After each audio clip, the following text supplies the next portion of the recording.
How's it going, YouTube? It's Jay here once again with another beer review for you. Today I am going to be dipping into my Samuel Adams. I forget what the case is called. Spring Harvest? No, I don't think it's the Harvest collection. No, it's a spring collection that they put out. It's a case, 6 different beers, one of which is Boston Lager, which is pretty standard at this point, I think. But today I'm going to be reviewing Cold Snap. I'm not sure if any of you guys have seen this on tap yet, but Cold Snap, I believe, has basically replaced their spring ale. I think that's what it was called in the past. Usually, Sam Adams comes out with 4 rotating brews every year. They have an Oktoberfest, they have a winter lager, they have a summer ale, and then they had a spring ale. And this one has kind of replaced that. I had it on tap once before, but it was some weeks ago, and I don't really remember it. Not that I was drunk or anything, I just don't remember it. So this will kind of be like the first time I'm having it. But it is rated 80 by the field on beeradvocate.com. The bros have not had it yet, so there's no rating for the actual website. So it's a wheat beer. Wheat beer style, and it definitely smells like one, which I believe the spring ale also was. So it may actually even be the same beer. They might have just rebranded it, mainly because spring ale probably sounds a little, boring, but definitely very citrusy aroma to it. A little bit more complex than a Blue Moon, but similar. So this should pour, if my expectations are correct, this should probably pour fairly cloudy and like a wheat beer. So here's our Sam Adams glass.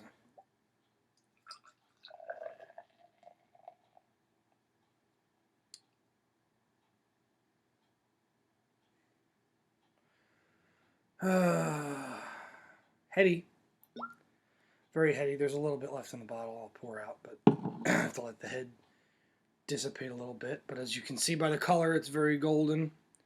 Definitely looks like a kind of unfiltered wheat beer.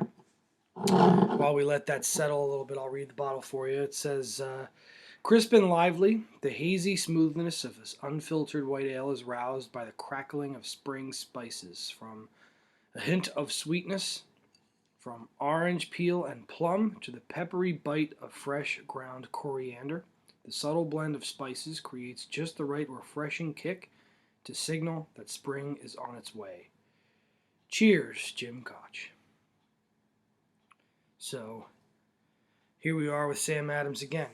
I'm not sure if I'm right about this. Anybody who's in the beer community can probably explain this better than I can. But why the hell does Sam Adams have so many beers?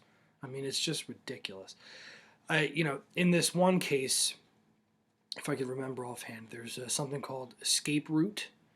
There's the Cold Snap. There's Boston Lager. There's Irish Red, which I would assume is kind of like a Killian's, but I haven't had it yet, so I'll be having that probably next. There's I believe it's Maple and Pecan Porter, which I had one of those and it was really good. So I'll definitely be reviewing all these beers. I feel like there's one more that I'm forgetting, but they have like a ton of beers. I mean, it never ends, and it's almost as if I don't know if they steal other people's beers or what, but you know. All right, so the head's kind of going down a little bit on this, but you see there's it was quite a lively pour. So let's just try to get a taste on this through the head, and we'll see what happens. Well,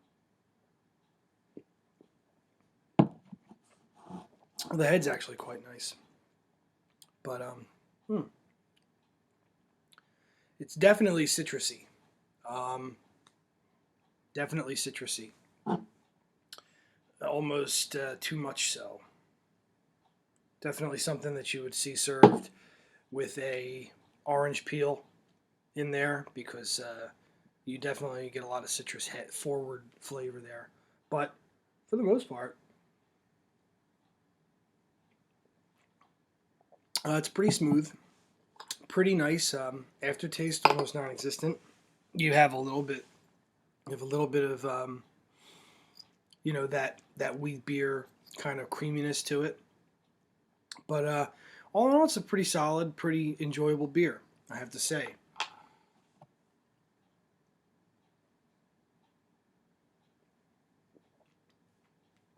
As with all Sam Adams beers, it's pretty complex.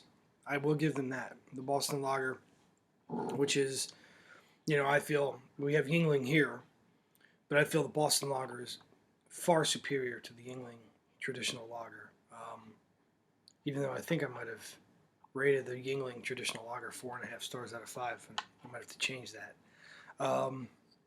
Because as I drink more beers and I get a little bit more adventurous, I realize truly how much the Yingling traditional just doesn't satisfy me anymore. As far as just having the complexity and having that interest in when you're drinking the beer, you just like to be surprised.